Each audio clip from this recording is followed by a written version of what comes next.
안녕하세요. 종교평화연구원장 이병두입니다. 근현대 불교 탄압과 차별의 역사, 오늘은 19번째 순서로 지난번 18번째 순서에 이어 종교를 차별한 역대 정권의 수도권 신도시 개발 번째 이야기를 해보겠습니다. 역대 정부가 신도시를 개발하면서 종교 부지를 분양할 때에 모두 자유경쟁이라는 형식을 취하고 있지만 분양가를 높게 책정할 뿐 아니라 그 분양가에다가도 지원을 할 수 있는 자격을 까다롭게 하고 있어서 실은 자유경쟁은 명분에 지나지 않고 실제 현실은 제한경쟁과 다르지 않았습니다. 문제는 노태우 정권 이래 문재인 정권에 이르기까지 정권마다 부동산 가격 안정을 이유로 신도시 개발에 나서면서 이런 일들이 계속 반복되고 그것이 도시 인구 분포에서 특정 종교인 개신교의 우위를 더욱 확대하여 굳어지게 했다는 점입니다. 정권마다 부동산 가격을 안정시키겠다고 장담하지 않은 곳은 하나도 없었지만 단 한 곳도 성공한 곳이 못했습니다. 정부 정책 믿고 앞으로 우리나라에 부동산 투기 같은 것은 없다고 믿었던 저 같은 사람은 그런 과정에서 말하자면 뒤처지게 됐던 것이 사실이죠. 그렇다고 누굴 원망하지는 않습니다. 이건 개인적인 얘기였습니다. 신도시는 단기간 내에 해당 지역의 종교 지형과 종교 경관을 인위적으로 재편하게 되고 이 과정에서 종교 차별이 깊어지고 그것이 또다시 더 심각한 차별의 원인이 됩니다. 게다가 앞에서 말씀드린 대로 독특한 종교부지 할당 정책, 즉 자유경쟁의 모습을 띤 제한경쟁 때문에 재정 동원 능력이 있느냐 없느냐에 따라 종교 사이의 격차를 더욱 넓혀서 종교 간 그리고 같은 종교 내에서도 양극화를 심각하게 만들기도 합니다. 뒤에 보이는 표에서 보듯이 노태우 정권이 추진하여 김영삼 정권까지 이어진 수도권 5개 신도시, 성남시 분당, 고양시 일산, 안양시 평천, 의왕시 산본, 부천시 중동을 말합니다.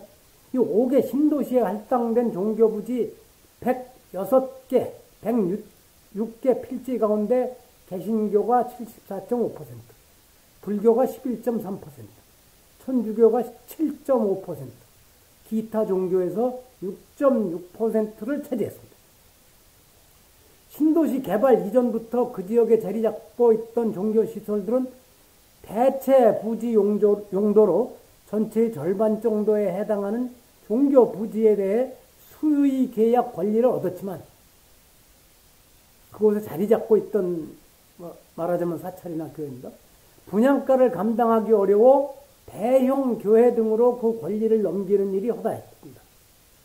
분당 신도시에서는 불교에 할당된 필지 중 2곳을 재정 능력 부족 때문에 다른 종교에 빼앗겼고 자유경쟁 입찰에서는 단 한 곳도 확보할 수 없었습니다. 그것이 현실이었습니다. 불교는 5대 신도시 전체에서 12곳, 11.3%의 종교 부지를 확보하는 데 그쳤고 그마저도 절반인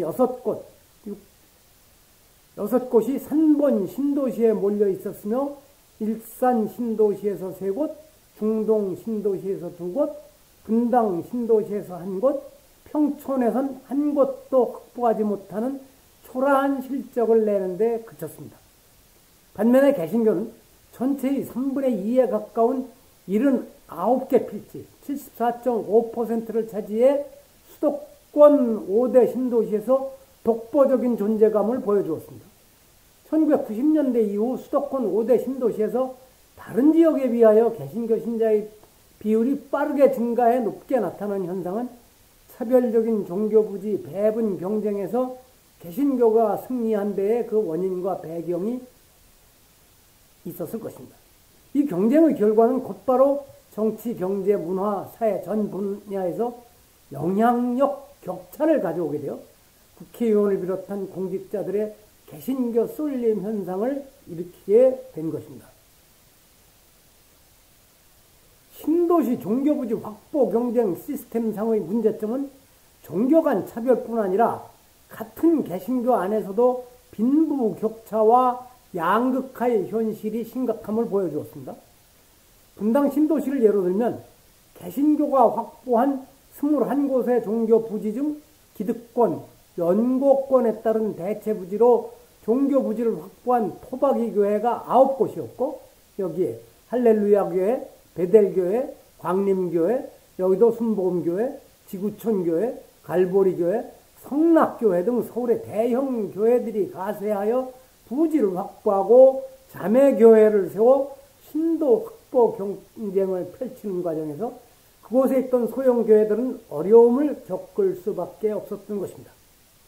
이는 문어발식 시장 확장을 하는 재벌 기업과 똑같은 형태를 보여주는 것인데 이런 심각한 결과를 가져올 수밖에 없는 종교부지 배분 시스템을 만들어낸 곳이 역대 정권이었습니다. 여기엔 소위 보수니 진보니가 따로 없습니다. 불교계는 수리산을 끼고 있는 특수한 환경 덕분에 산본 신도시에서 총 18곳 중 6곳을 확보하였을 뿐 다른 4곳에서는 종교부지 확보 경쟁에서 실패하였습니다. 심지어 앞에서도 말씀드린 것 같습니다만 분당 신도시에서는 재정 부담을 할 수 없어서 불교에 할당된 두 필지까지 다른 종교계로 넘어가는 것을 속수무책으로 지켜볼 수밖에 없었고 자유경쟁에서는 아무런 실적도 올리지 못했습니다. 여기서 정부 책임을 강하게 질타하지만 그렇다고 해서 불교계 스스로 성찰하고 대책을 수립할 필요까지 사라지는 것은 아닙니다. 동국대 출신 스님들의 모임인 성림동문회에서 1997년에 대규모 아파트 단지가 조성되어 적게는 10만, 많게는 50만의 인구가 집중되어 있는 일산, 분당, 산본, 평천, 중동 등 수도권 신도시 지역의 사찰과 교회 수의 비율은 평균 1대 30에서 1대 40에 이른다. 좀 건너뛰어서 신도시가 이같이 불교의 황무지가 된 것은 1차적으로 재정 부족에 따른 종교부지의 미확보 때문이다. 또 건너뛰어서 종단이나 사찰 차원의 지원 없이 개인이 부지를 확보한다는 것은 불가능한 일이므로 종단 차원의 대책 마련이 시급하다고 하였습니다. 이것은 성림동문회에서 나온 한국불교 근현대사의 한 대목입니다. 이렇게 대책을 촉구하였지만 그 뒤로도 오랜 시간 동안 신도시 종교부지 대책을 전체 불교계 차원에서 제대로 고민하지 못했던 것이 솔직한 진단입니다. 그래도 행정수도 세종시와 위로의 신도시에서 처음으로 조계종단 차원의 종교부지 확보에 나서서 그곳에 사찰을 건립하게 된 것은 다행일 것입니다. 또 여기에도 여러 가지 장애가 있었습니다. 지난번 18번째 영상에서 말씀드렸듯이 1970년대, 80년대 서울 도심 및 신도시 개발 과정에서부터 시작해 노태우 정권 이후로 정권마다 추진하는 신도시 개발에서 똑같은 차별이 되풀이됨에 따라 종교부지 배분에서 심각한 차별을 겪어온 불교계는 정권에 제대로 저항하지 못했던 과거를 슬퍼하기만 해서는 안 될 것입니다. 현재도 진행되고 있고 앞으로도 이어질 신도시 개발에서 과거에 차별당한 것까지 회복시킬 수 있도록 정치권과 여론을 설득할 논리를 확보하고 당당하게 요구할 줄 알아야 합니다. 그렇지 않고 자유경쟁이라는 정부의 논리에 아무 대응도 하지 못하고 있다는 과거에 5대 신도시에서 겪었던 것과 같은 심각한 사태를 앞으로도 계속 맞이하게 될 수 있습니다. 그런데 이런 심각한 상황을 알기는 하는지 위기의식이라도 가지고 있는지 잘 모르겠습니다. 답답해하는 분들이 많습니다. 들어주셔서 감사합니다.